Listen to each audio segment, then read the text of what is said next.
SZA has a collab with Quay Australia, showcasing her first launch of sunglasses. Simone Ashley is the cover of Vogue India for May-June 2024.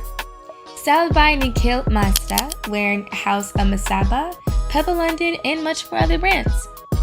Tyla is on the cover of Numero Netherlands, styled by Raz Martinez, wearing Alaia, Loewe, Jacquemus, and much more.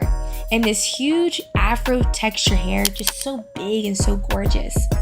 Tyla was also on the cover as Cosmopolitan magazine, styled by Cassie Anderson, wearing looks by Laquan Smith, Versace, Cavalli, Moschino, and much other brands.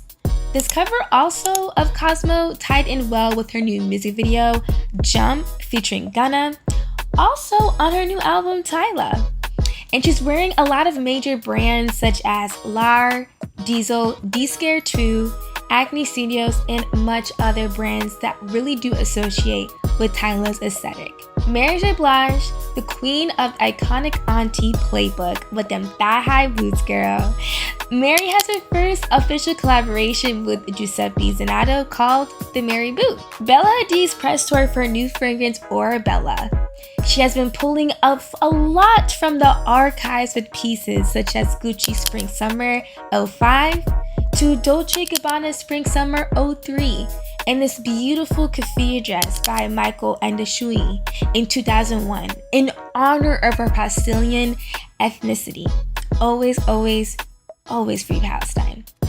And all styled by the amazing Bella Hadid, like a fashion genius, to do something with her heritage, to speak something so loud and so bold. So we're a moment to see that, so it's great to have someone that keeps it real and true to herself. Dua Lipa's new album just dropped called Radical Optimism. She's been going to various magazines for the release of her new album, such as Elle Magazine, Days, and most recent Beauty Papers magazine, styled by Emma Wyman, wearing Maison Margiela and Miu Miu. Anna Taylor-Joy Johnson is on a press run for her new movie Furiosa, a part of the Mad Max series. She's been on the cover of Vogue Australia, Variety, British GQ, and on Premiere Run looks, she's wearing Robert Run, Balmain, and the first day, she's done at the red carpet with this archival piece by Paco Rabanne, Spring Summer 1996 couture, all styled by the iconic and always busy stylist La Roche. Becoming the creative director for Puma, A$AP Rocky is treating the brand partnership so well with the second launch of ASVP x Puma collaboration called Child's Play, featuring various types of motorsport wear, fashion, but also kid-like and fun. I love the ad so much. It's just like him and a Max, like driving around a little go-kart and all these kid toys. It's so A$AP Rocky, especially like almost like get inspired for his kids with him and Rihanna. So it's kind of really cute to see that. Lulu has a brand new album out called Emma Pathogen, and it has been on a press tour for this album as well, being on the cover of Dork, Flaunt Magazine, and she's on this new cover of Allure, styled by Shanat, wearing a Bad Bench Tong jacket and skirt, this red, beautiful oversized red unjacketed skirt. The makeup artist is Raul Alejandro, and he did his big one on that. It's such intense details, reminds me of fungi, caterpillars, butterflies, and just really connected to the earth type of vibes. Everything that she's been promoting with this Emma Pathogen thing, it's like very just out of this world kind of look. It reminds me of the recent release of Rihanna's new shoes with Fenty and Puma, these kind of mossy shoes. It gives me that kind of sense, like going back to earth. So really cool to see Billow tapping back into her roots. Ralph Lauren had a private show for the fall-winter 2024 at the headquarters on Madison Avenue in New York. And also, a little fun fact, this is where his first women's wear show was in 1972, almost 50 years ago, featuring iconic models such as Anoki Yai and Chrissy Turlington. The Met Gala was really interesting this year with this theme of Sleeping Beauties, reawakening fashion in the Garden of Time. Some fashion houses that really took over the night were Loewe, from styling Ariana Grande in a mother of pearl crescent corset, to Taylor Russell wearing a wooden airbrush corset. Another fashion house that took my breath away was Swarovski, having the story of the elements of nature. The creative director of the brand, named Giovanni Engelbert, went on the red carpet with these girls, and she was representing nature. Iman Haman was representing the sun, Enoki as water, Carly Kloss as flower, and Irana Shak as air. It's such a beautiful types of elements you can do to represent like exactly what a garden should feel like, you know? So I really do appreciate when they put little details into there. The person I want to shout out as well is going to be Pat McGrath for shutting down the house with her editorial makeup skills by painting the face of Doja Cat, Bad Bunny, Tyla, and Pamela Anderson. Always great technique. You also have seen that this year with her fashion debut again and again on the runway every year. Amazing work with also Maison Margiela with those beautiful type of coquette doll-like looks this year. So definitely a beautiful and amazing technical artist to appreciate. The Met Gala also had so many after parties that stood out, and the one that stood out to me the most was definitely JT at the Jean Paul Gaultier and Shane Oliver group, wearing this leopard print fur jacket with this big type of hat attached to jacket.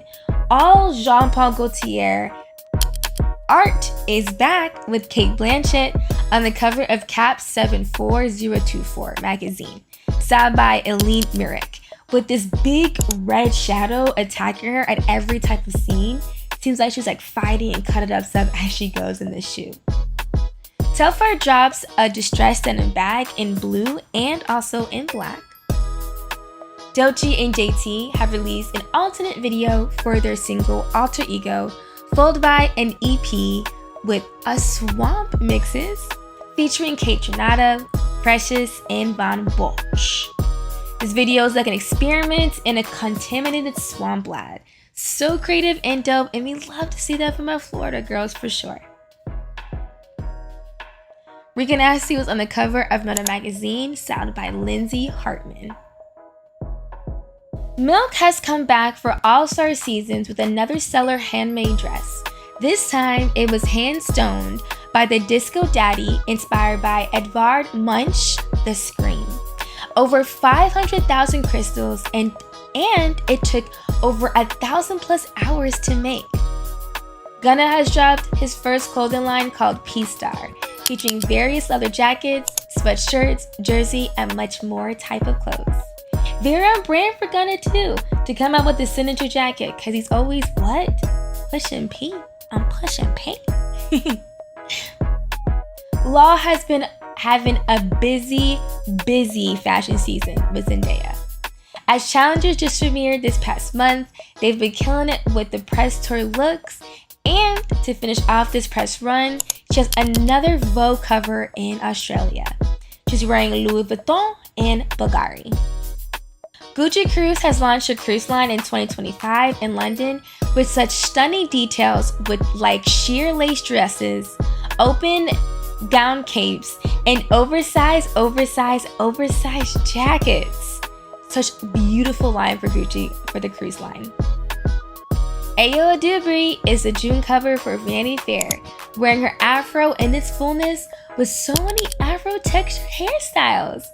It's styled by Stella Grimson, and having Ayo wearing a Marc Jacobs on the cover, looking so gorgeous and so stunning at that. As the WNBA season has started, Kim Kardashian has launched an ad with her brand to continue a partnership with the WNBA and NBA teams. This year, it has players such as Cameron Brink from the LA Sparks, Skylar Diggins-Smith from the Seattle Storm, Kelsey Plum from the Las Vegas Aces, and Dejanay Carrington from the Connecticut Suns. The women also have been killing it this season with their ton of looks, as well with Cameron Brink and Asia Wilson for the call out. These girls are killing it this season, and I hope you guys are tuning in for sure. This year at Cannes Festival had a lot of talk this month. To Bella Hadid had her first red carpet in over 2 years, wearing this YSL sheer dress from the Fall/Winter 2024 show, to Naomi Campbell in archival Chanel Spring/Summer 1997 couture that she modeled herself over 30 years ago, styled by her new stylist, Laur. And Kelly Rowland looking so good, but got overshadowed over this weird, interesting security guard that got a little too handsy. But anyway, Kelly Rowland and Amika Kana, Gaurav Gupte Fall 2023 and Gaurav Gupte Spring/Summer 2024 gown to die for, all styled by Wilford. Lady Gaga supporting small designers with recent graduate Selva designed this intricate card piece for the premiere of Chromatica Ball in LA, styled by Hunter Clem. And last, as Megan Thee Stallion has kicked off her Hot Girl Summer Tour with the headliner Glorilla, and from dropping another single and video, Boa, to bringing Freestyle Meg back with Megan Mondays, and on the cover of Elle Officielle USA wearing a full Bad Bitch Tong Tong dress, a two-piece set by Coach, and a maxi dress by Tom Ford, and much, much more looks on that beautiful cover by Le Officielle USA, all styled by Eric Archibald. A great, great month of May. And let me know what you guys have missed in May, and let me know if I missed anything else too. See y'all soon.